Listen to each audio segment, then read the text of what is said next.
Las fases del procedimiento administrativo se encuentran recogidas a lo largo de todo el título 4 de la Ley 39/2015 de 1 de octubre, en el que se distinguen 4 fases: iniciación, ordenación, instrucción y finalización.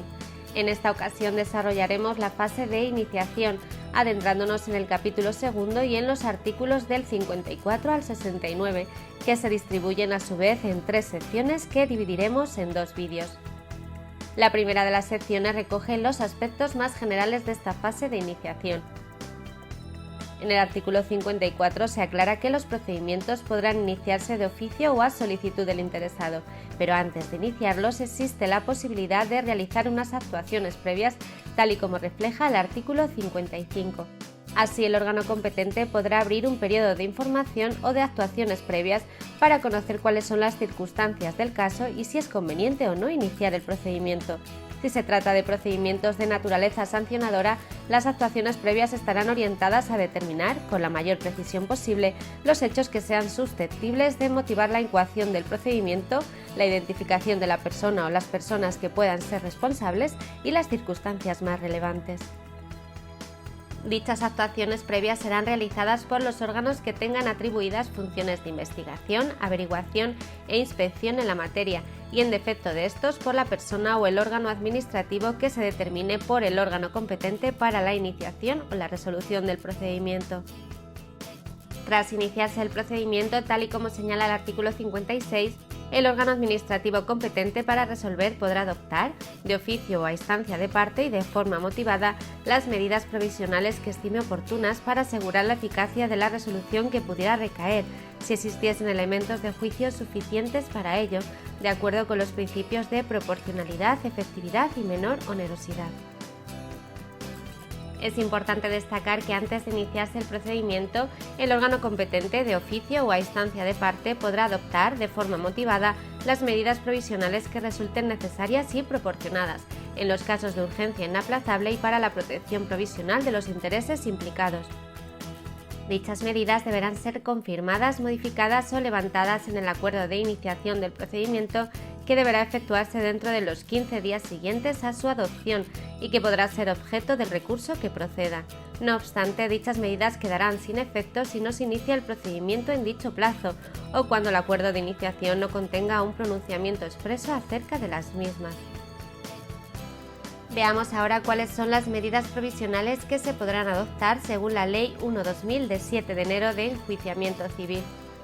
Suspensión temporal de actividades, prestación de fianzas, retirada o intervención de bienes productivos o suspensión temporal de servicios por razones de sanidad, higiene o seguridad, el cierre temporal del establecimiento por estas u otras razones previstas en la normativa reguladora aplicable. Embargo preventivo de bienes, rentas y cosas fungibles, es decir, que se consumen con el uso, computables en metálico por aplicación de precios ciertos. El depósito, retención o inmovilización de cosa mueble. La intervención y depósito de ingresos obtenidos mediante una actividad que se considere ilícita y cuando se pretenda su prohibición o cesación. La consignación o constitución de depósito de las cantidades que se reclamen. La retención de ingresos a cuenta que deban abonar las administraciones públicas. Y aquellas otras medidas que para la protección de los derechos de los interesados prevean expresamente las leyes o que se estimen necesarias para asegurar la efectividad de la resolución.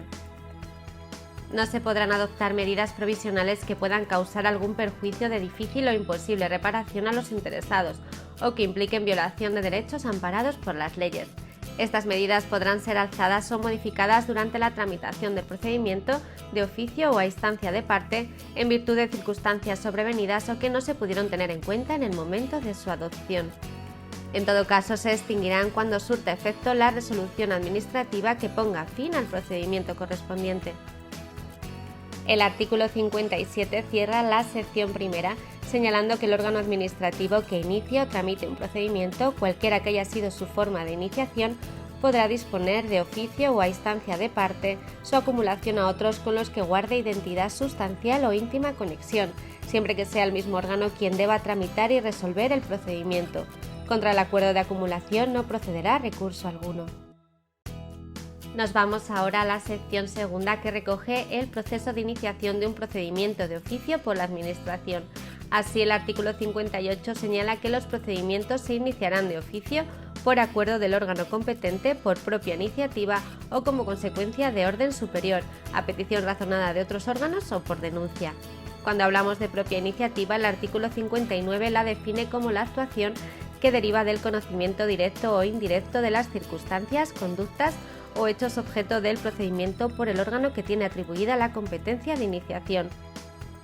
Recoge el artículo 60 que si se da como consecuencia de orden superior, hablamos de aquella que emite un órgano administrativo superior jerárquico al que tiene la competencia para iniciar el procedimiento.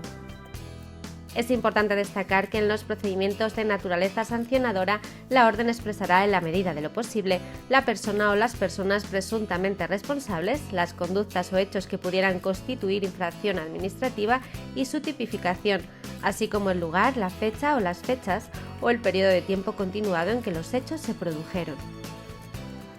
Por otro lado, se entiende por petición razonada, tal y como señala el artículo 61, la propuesta de iniciación del procedimiento formulada por cualquier órgano administrativo que no tiene competencia para iniciarlo y que ha tenido conocimiento de las circunstancias, conductas o hechos objeto del procedimiento, bien ocasionalmente o bien por tener atribuidas funciones de inspección, averiguación o investigación. Dicha petición no vincula al órgano competente para iniciar el procedimiento, si bien deberá comunicar al órgano que la haya formulado los motivos por los que en su caso no procede la iniciación. En cuanto a los procedimientos sancionadores, las peticiones deberán especificar en la medida de lo posible la persona o las personas presuntamente responsables, las conductas o hechos que pudieran constituir infracción administrativa y su tipificación, así como el lugar, la fecha o las fechas o el periodo de tiempo continuado en que los hechos se produjeron. En los procedimientos de responsabilidad patrimonial, la petición deberá individualizar la lesión producida en una persona o un grupo de personas, su relación de causalidad con el funcionamiento del servicio público, su evaluación económica si fuera posible y el momento en el que la lesión efectivamente se produjo. El artículo 62 define la denuncia como el acto por el que cualquier persona, en cumplimiento o no de una obligación legal, pone en conocimiento de un órgano administrativo la existencia de un determinado hecho que pudiera justificar la iniciación de oficio de un procedimiento administrativo. Las denuncias deberán expresar la identidad de la persona o las personas que las presenten, así como el relato de los hechos que se ponen en conocimiento de la Administración. Cuando dichos hechos pudieran constituir una infracción administrativa, recogerán la fecha de su comisión y, cuando sea posible, la identificación de los presuntos responsables.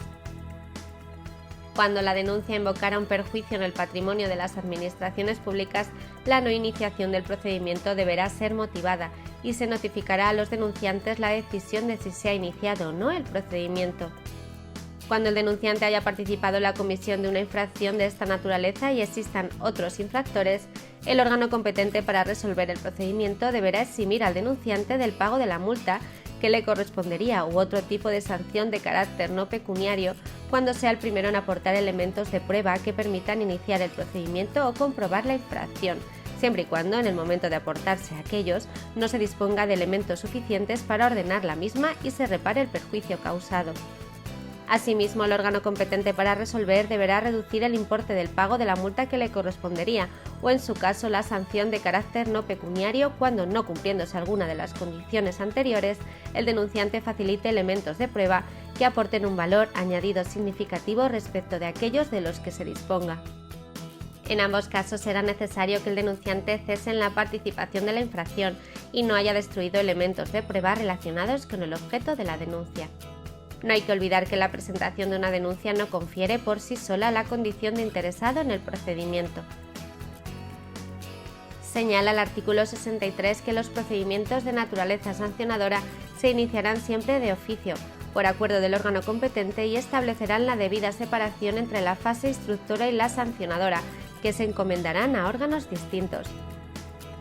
Un órgano será competente para iniciar el procedimiento cuando así lo determinen las normas reguladoras del mismo. En ningún caso se podrá imponer una sanción sin que se haya tramitado el oportuno procedimiento. No se podrán iniciar nuevos procedimientos de carácter sancionador por hechos o conductas tipificados como infracciones en cuya comisión el infractor persista de forma continuada, en tanto no haya recaído una primera resolución sancionadora con carácter ejecutivo.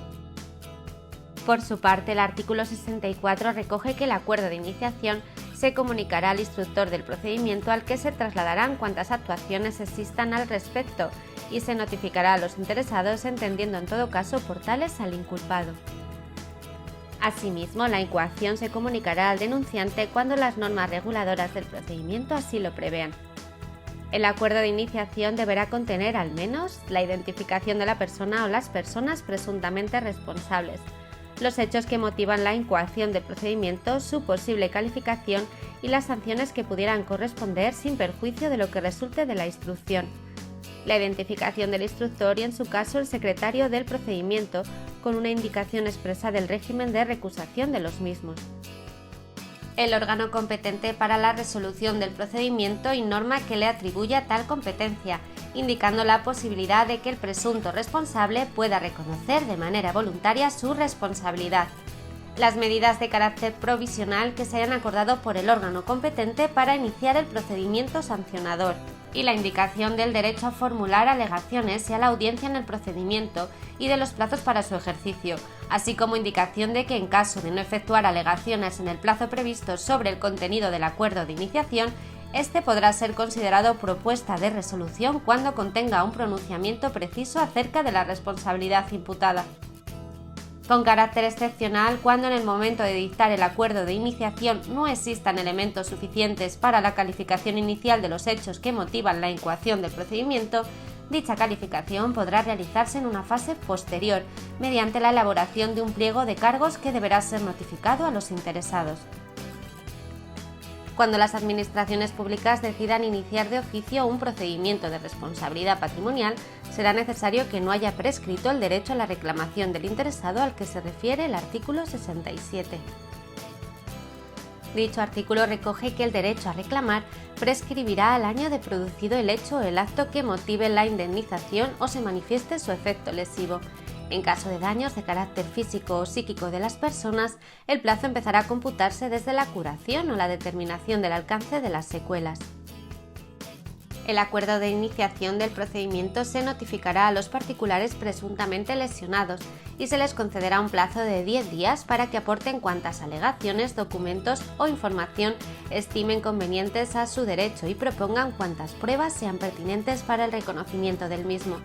El procedimiento iniciado se instruirá aunque los particulares presuntamente lesionados no se personen en el plazo establecido.